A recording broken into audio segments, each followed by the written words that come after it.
So the first thing you need to know is that waves transfer energy without transferring matter. And there are two types, transverse and longitudinal. Longitudinal is when the particles involved in the wave are oscillating parallel to the direction of energy transfer. And of course, they're made up of compressions and rarefactions, e.g. sound waves. Transverse, it's the opposite. Particles oscillate perpendicular, e.g. light or any EM for that matter, electromagnetic waves, waves on a string, waves in water, so on and so forth. So this is your standard wave. This could be time. It could also be distance as well. Usually it's time. This axis here is displacement from the midpoint, which is equilibrium. So where the particles are when they're not oscillating.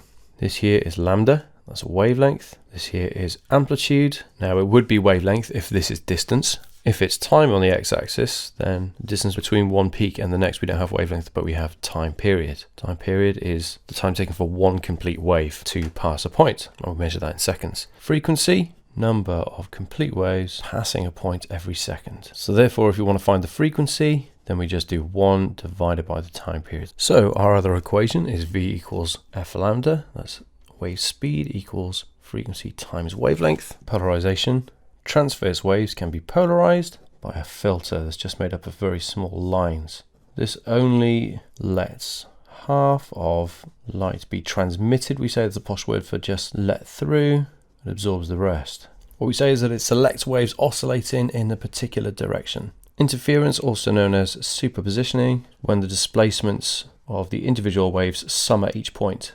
They add up on a piece of string. This is what we call the first harmonic, and this is when the wavelength is equal to 2 lots of the length of the string. Draw the second harmonic as well, when the wavelength is equal to the length of the string. So at a node, always destructive interference, no energy transferred at these points. At an antinode, we have both constructive and destructive interference, but energy is transferred because the string is actually moving. Diffraction. So Young's double slit, he had a candle and he had a single slit and then a double slit, which then made the diffraction pattern. He needed the single slit to produce coherent sources at the double slit. Coherent, what does that mean? Well, it means basically in sync, in phase, but the proper definition is waves that have a constant phase difference. We use a laser nowadays because that is coherent. It's also monochromatic, whereas the candle wasn't. And that means just one wavelength. So if we draw a graph of what's going on, here's our intensity. Here's our distance from the center. Fringe width or fringe spacing is given the letter W.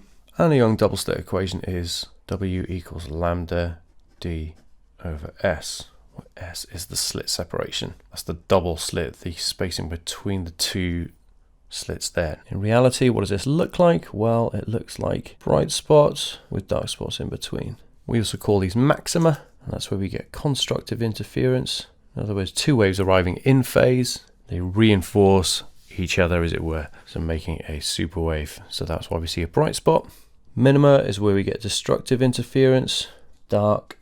And for a maximum, the path difference, that's how much further one ray is traveling than the other, is equal to a multiple of the wavelength. For a minimum, path difference is equal to a whole number take away a half times the wavelength. So 1.5, 2.5, etc. Speaking of path difference and phase difference is just how out of sync 2 bits on one wave or 2 waves are. So all we do is that we take the difference in the time divided by the time period, or difference in distance divided by the whole wavelength. So it's just the bit divided by the lot times by 2 pi. And that turns it into radians. Single slits looks like this. Have a big central max, falls away very quickly. Central max is twice as big than the other fringes. Diffraction grating. The equation is n lambda equals d sine theta, where n is the order and d is the line spacing.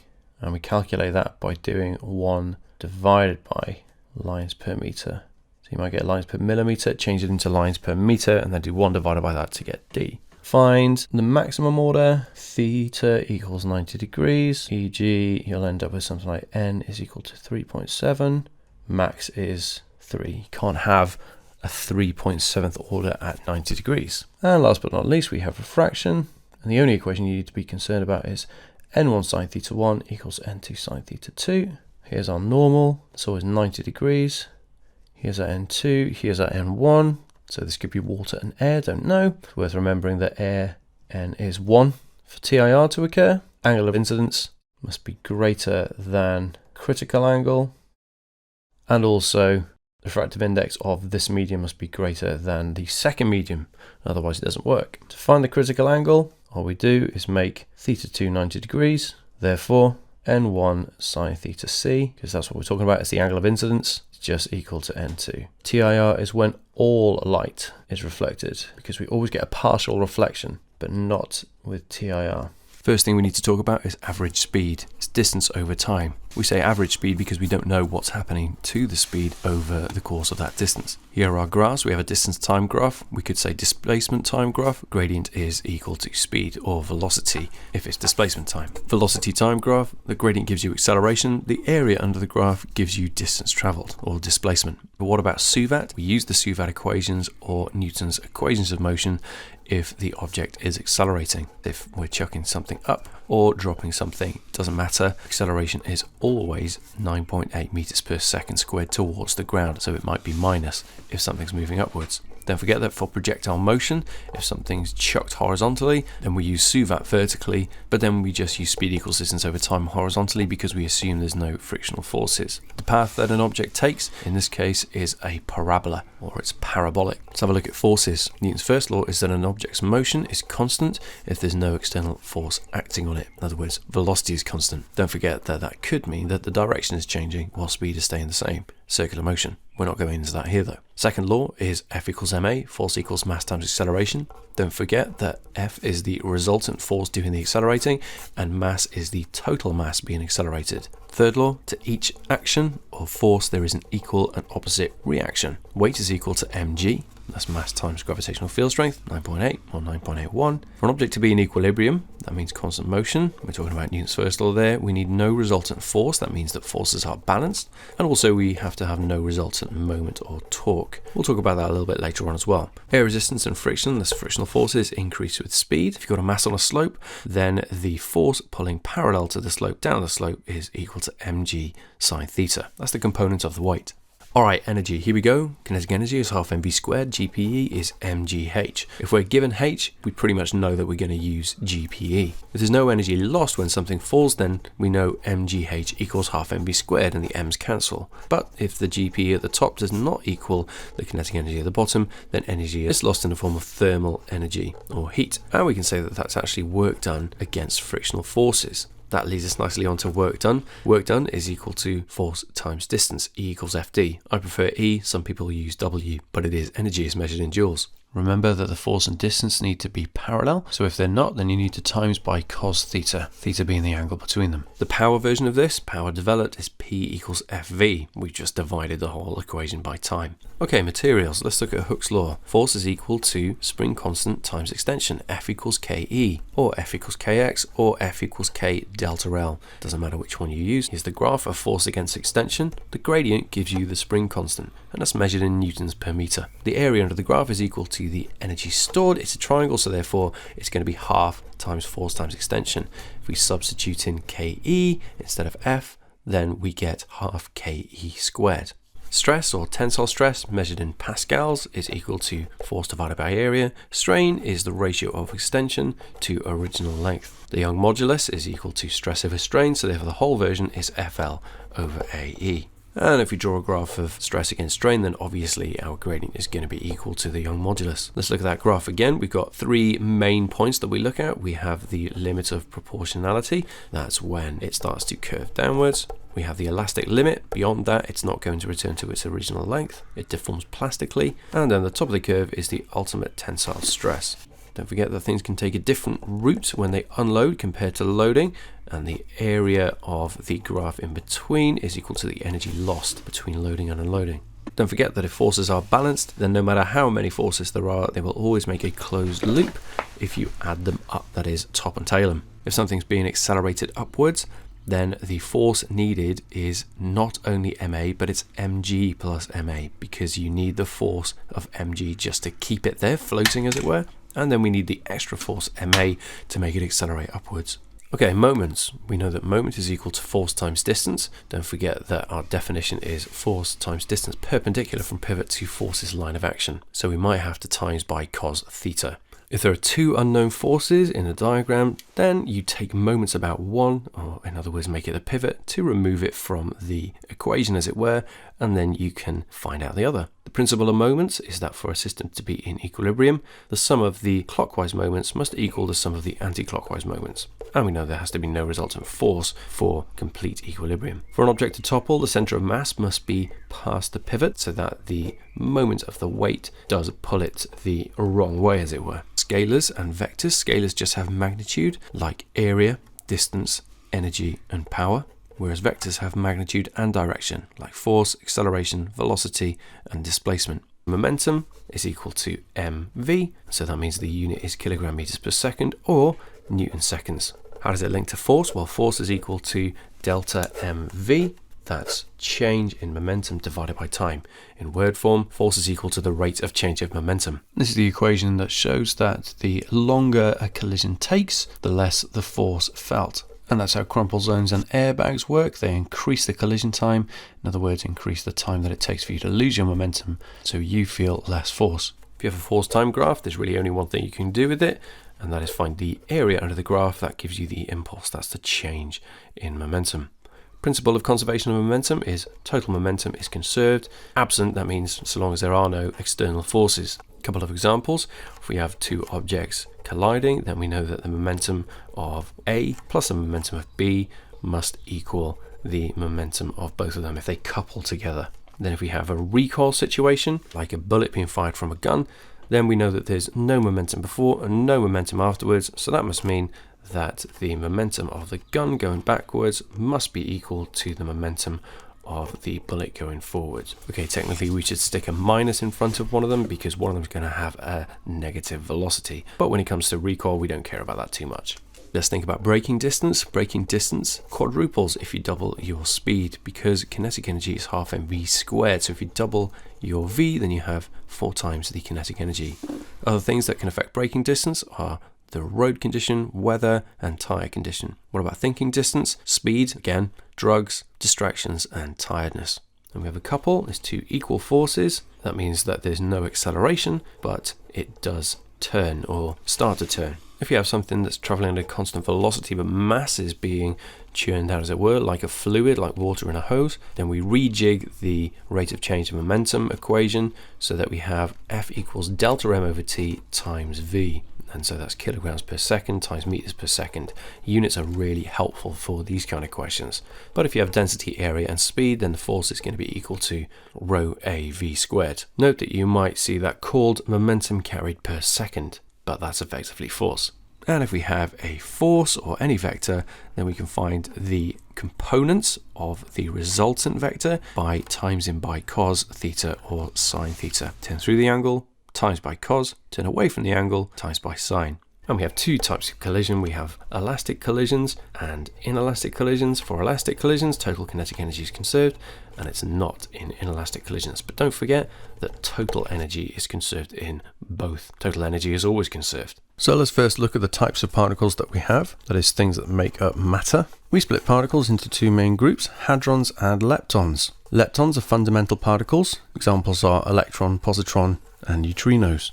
However, we can split hadrons in two again, into baryons and mesons. Baryons and mesons are made of quarks, and quarks are fundamental particles, as far as we know. Baryons have 3 quarks, and mesons have 2 quarks, always a quark and an antiquark. And the quarks are held together by the strong nuclear force. Examples are the neutron and proton, and the main meson we deal with is the pion, but there are others. Conservation rules, we know that baryons have a baryon number and leptons have a lepton number. So let's talk about the 4 forces that we're concerned with in physics, specifically in the area of quantum electrodynamics.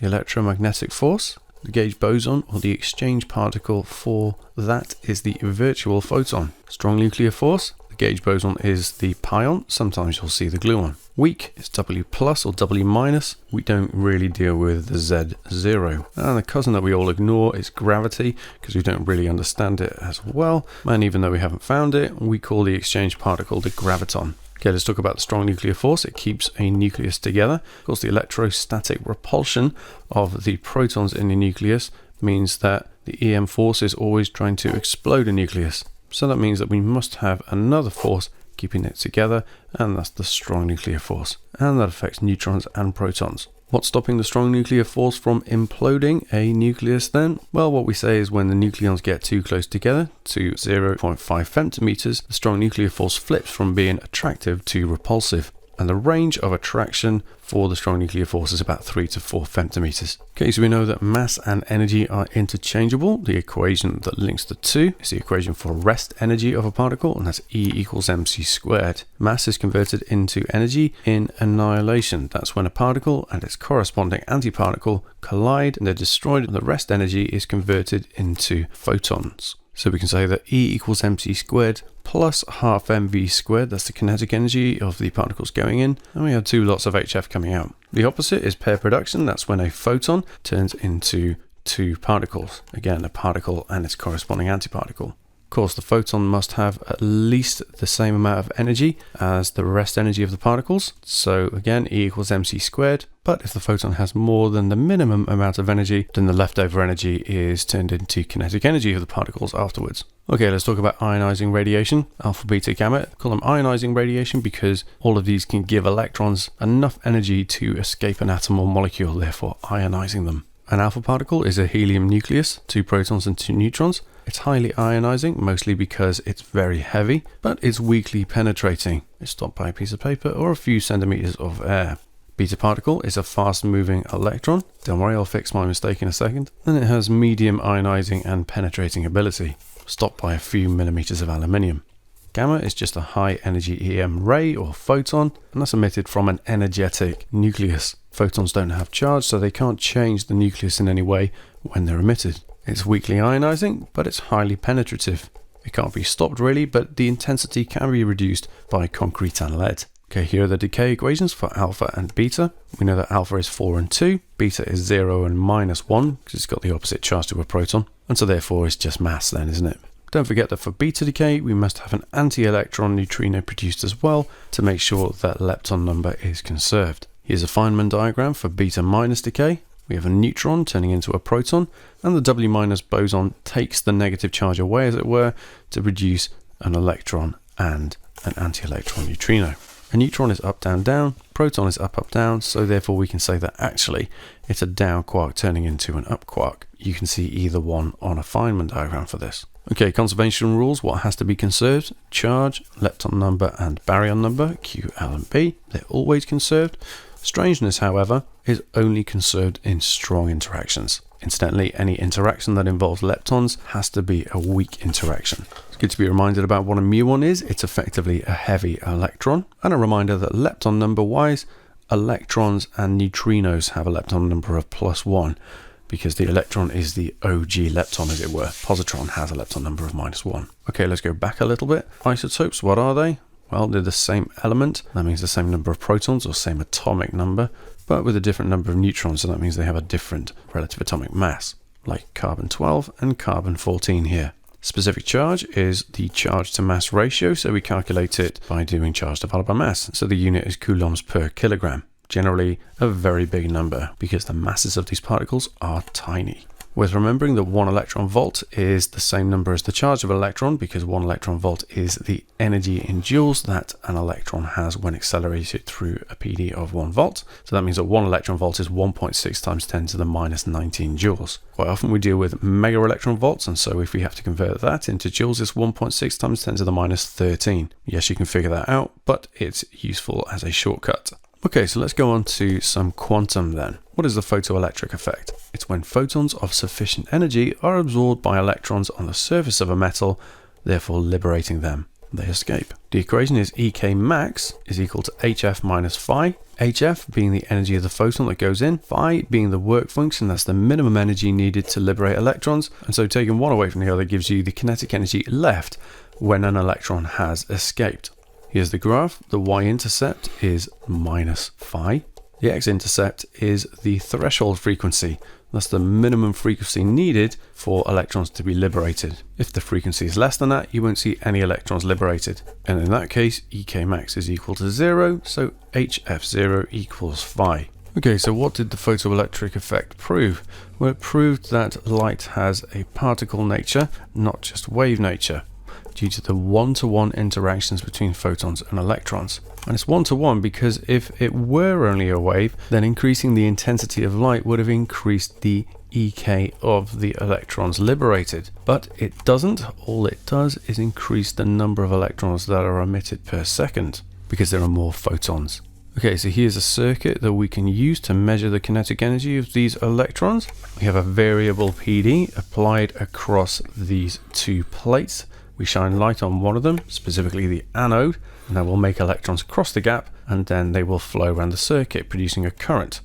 What we do is increase the PD in the opposite direction, as it were, until the current goes to 0. That means that the electrons are no longer crossing the gap, so we know that their kinetic energy has been counteracted, as it were, by the energy supplied by the battery. We call this PD the stopping potential, and we know that any voltage is energy divided by charge, and it's the same here. So we can say that EK max is equal to E, charge of an electron, times the stopping potential Vs. A de Broglie wavelength is the wavelength that a particle can have, and the wave nature of particles was proven with electrons being fired at a graphite film, and we see circular fringes on a phosphorescent screen behind. And that's because the electrons are diffracting around the carbon atoms and producing maxima and minima on the screen, just like light. Here's the pattern for it. Note that the intensity doesn't really go to 0. De Broglie wavelength is equal to Planck's constant over momentum, or h over p, or h over mv. Quite often we'll be given the energy of electrons, but we'll have to find out the momentum in order to put it into the equation. So we find that by doing E equals half mv squared, times the whole thing by m, and that gives you me equals half p squared. Rearranging, we get momentum p equals root 2 m times the energy. Okay, fluorescent tube. What we have is a tube with a cathode on one end and an anode on the other end. The cathode is heated with a current. Electrons are emitted by thermionic emission. They're attracted to the anode on the other side, and they bash into low pressure mercury gas atoms on the way, raising their electrons to higher energy levels. We'll talk about energy levels in a bit. As these electrons de-excite, they emit UV photons, not visible light, and then these UV photons are absorbed by the electrons in the coating, and then when these de-excite, they emit visible light. And then finally, energy levels. Running out of space here, so I apologize for the crampedness of this bit. Electrons can be promoted or excited to higher energy levels through two ways. Either they can absorb a photon of energy exactly equal to the difference in energy levels, or a free electron can come along and collide with it and impart some of its energy to the electron, making it go up to a higher energy level. We have the ionization level. If enough energy is given to an electron, then it will escape an atom or molecule completely. We have absorption and emission spectra. Emission spectrum we can get from the sun because light is just being emitted from it, or any other light. Absorption spectrum is when we have a gas and shine all wavelengths through it and see what's transmitted, what's absorbed, and then we can tell what kind of elements are present. So let's draw the simplest circuit that we can. We have a battery or a cell or power supply. Don't get your knickers in a twist if somebody uses battery instead of cell. Okay, so what does one of these do? Well, it provides an EMF. That's short for electromotive force. It's more of an A-level term. At GCSE, all you need to know is that a battery gives electrons or charge energy. And the battery says that it's 6 volts, so that means that it's giving 6 joules of energy to every coulomb of electrons or charge that passes through it. And don't forget, we deal with coulombs instead of individual electrons of charge because, well, coulombs are much easier numbers to deal with, much like moles. We have a resistor and we have an ammeter that's in series with the rest of the circuit. We put it in series because it measures rate of flow of charge. The symbol for current is I and unit is amps A. So any rate is something divided by time, and so current is charge divided by time, or Q over T. Some people prefer Q equals IT. But if you remember that it's the rate of flow of charge, then you know it's going to be that divided by T. So we know that the battery is supplying 6 volts, 6 joules of energy to each coulomb of electrons, but where is that energy going? Well, it's going to the resistor, and the resistor converts electrical energy into thermal energy. No, I can't be bothered to think in terms of energy stores and pathways, because that's just confusing. Symbol is R, and the unit is omega for ohms. Voltmeters always go across a component that is in parallel to it, because it measures potential difference, also known as voltage. We know the volts. The potential before the resistor is plus 6 volts. The potential afterwards is 0 volts, so therefore the PD must be 6 volts. That's what the voltmeter should say. And we know the PD has to be 6 volts because all of that 6 volts from the battery has to be used up in the circuit somewhere. And there's nothing else in the circuit apart from the resistor using it. So the equations for PD, voltage or potential in general, V is equal to energy divided by charge, joules per coulomb if you will. And of course, Ohm's law, you'll be using that far more. V equals IR. All of electricity boils down to that equation, really. Okay, so let's have a look at IV characteristics. We know for a resistor, it's going to be a straight line, positive and negative. And that's because it's ohmic. That means it has a constant resistance. If we change the PD, double the PD, the current through it doubles too. For a filament, like a lamp, that's a piece of metal, we have this curve at the ends. That's because it's non-ohmic. It doesn't have a constant resistance. And you need to know, word for word, why this is the case. So, when current is increased, the frequency of collisions of electrons with the ions in the metallic lattice in the filament increases. They bash into the ions more. This makes the ions vibrate more. They're always vibrating, but we say they're now vibrating more. This then, as it were, blocks the electrons even more, so it increases the frequency of the collisions even more, therefore increasing the resistance of the filament. That's why it curves at the end. Current can't get through as well. Okay, we have an LDR, light dependent resistor, and we have a thermistor, or NTC thermistor, which stands for negative temperature coefficient. That just means that the hotter it gets, the lower the resistance. And it's the case for an LDR, but in terms of light. We can draw straight lines for both of these. We have a higher resistance when it's dark for the LDR or cold for the thermistor, and we get a lower resistance when it's light for the LDR and hotter for the thermistor.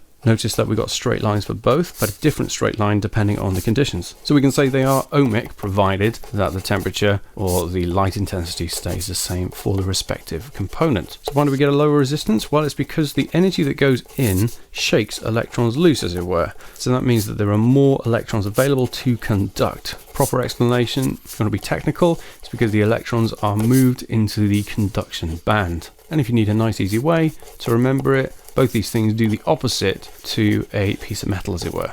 So we have a diode, and we know that diodes only let current through in one direction, so this is what the graph looks like. The resistance breaks down in the positive direction at about 0.5 to 1 volt, something like that. But the proper explanation is that it has a very high resistance in one direction and a very low resistance in the other. Okay, so let's move on to looking at circuits. Here we have a simple series circuit, one loop with 2 resistors in and a battery. And because they're in one loop, we know the total voltage is going to be shared between the two, but they're going to have the same current. If they're in parallel, well, they have branches. They're going to have the same PD, and that's the same as the battery, but the current is going to be shared between them. 2 resistors in series can also be called a potential divider. Here's how you might see a diagram of this. We don't have a full circuit, but the power supply is implied with that plus 12 volts at the top. We have the 2 resistors. I'm going to make one of them a thermistor. Thermistor has a resistance of 20 ohms and the fixed resistor has 10 ohms. So that means the 12 volts is going to be split between them as 8 volts and 4 volts respectively. That's because the bigger resistor will have the bigger share of the total voltage available. And that's because the ratio of the resistances is equal to the ratio of the voltages. And that goes for the individual resistors, but that also goes for one of the resistors and the total resistance as well. So we can say V1 over V2 equals R1 over R2, or V1 over V total equals R1 over R total. Excuse my mistakes, don't worry, it's going to be fixed for the mind map. And something I'll add to the PDF as well. These kind of circuits are used for sensing. When it gets colder, the resistance of the thermistor goes up, so that means that its share of the voltage also goes up. So you'd want your heater wired up in parallel with that. Okay, in reality, it's probably just going to be a sensor that's attached to it, so the increase in voltage is detected, and then that will switch on a heater instead. And you can use an LDR in a similar situation to make a circuit that detects when it gets dark, and so it turns on a street lamp, for example. This is the bit that a lot of people hate, internal resistance. This is just for A-level. Batteries aren't perfect conductors. Far from it. They have a resistance of their own, so we can model a battery as a perfect battery with a little resistor inside, little r. So this is the circuit, the voltmeter. It doesn't matter where it goes. It can go across the battery or across the whole circuit or across just the load resistance. It's the same thing. It's going to give you the same value every time. Terminal PD is the voltage available to the circuit or the load resistance after some of the voltage or energy has been lost in the battery due to the internal resistance. So just remember, it is not the EMF of the battery, unless there's no circuit. In that case, it is. So here's our graph. What we do is that we increase current by decreasing the load resistance, and we see that the terminal PD goes down. I seem to have forgotten to write that on the y-axis, but the y-intercept is the EMF of the battery, and the gradient gives you the magnitude of the internal resistance. Here's the equation: epsilon equals I big R plus I little r. All this equation is really is voltage equals voltage plus voltage, but specifically epsilon is the EMF, that's the total voltage supplied by the battery. I big R is the terminal PD, and I little r is the voltage lost inside the battery. And we can change it as well. We can say epsilon equals V plus IR, and we can factorize it as well to give epsilon equals I times R plus R. Okay, very quickly, power, electrical power is equal to IV. And if you replace V with IR from Ohm's law, we end up with P equals I squared R. Do the same with current, and we get P equals V squared over R. Resistivity, the symbol is rho. It's a constant that is just dependent on the type of material. The technical definition is it's the resistance of a cube of unit length sides. So that means a 1 meter times 1 meter times 1 meter cube. It's not a 1 meter cube volume. It has to be a cube specifically. That's because of the way it's calculated. It's not ohms per meter, it's ohm meters. So the equation is R equals rho L over A. Here's a circuit that we can use to get the resistance for a varying length of wire. This goes for GCSE as well. And we can see that we have that flying lead on the wire, and that's changing the length. The PD is just across the whole circuit. Hopefully we'll get the same or similar PD. A is the cross-sectional area. Like we said, the unit is ohm meters. Here's our graph. If we do that experiment, resistance on y-axis, L on the x-axis, the gradient gives you R over L. Rearranging the resistivity equation gives us rho equals RA over L. So that means that resistivity is equal to the gradient of this graph times A, the cross-sectional area. Because if we double the diameter of the wire, then the area goes up by a factor of 4. So that means that the resistance goes down by a factor of 4. And that's because the area being greater, there's more electrons able to flow. A thinner wire has a greater resistance. Kirchhoff or Kirchhoff's laws. First law is that charge is conserved at a junction, so that means that whatever current goes into a junction, it must equal the total current coming out of a junction as well. E.g., I1 equals I2 plus I3 if we draw a little junction like this. Second law is that the sum of EMFs must equal the sum of PD drops in any closed loop in a circuit. And that links into what we were talking about right at the start, the fact that that 6 volts from the battery has to get used up by the whole of the circuit. So we have a 6 volt EMF and a 6 volt PD drop. Don't forget that EMFs can be minus as well if we have 3 batteries like this, all 3 volts. But one of them is facing in the wrong direction, then 2 of them cancel each other out, as it were. So therefore the total EMF of this setup is only 3 volts. And one thing that I probably should have put in earlier, if we want to find the resistance of resistors in parallel, we do 1 over R total equals 1 over R1 plus 1 over R2. And then we can do that as many times for as many resistors that we have in parallel. And don't forget that if they are the same resistance, then the shortcut is that the total resistance is half one of them. So I hope that's helpful. If it is, then please leave a like. If you want to test your knowledge on this, then click on the card and it'll take you to my flashcard questions. See you there.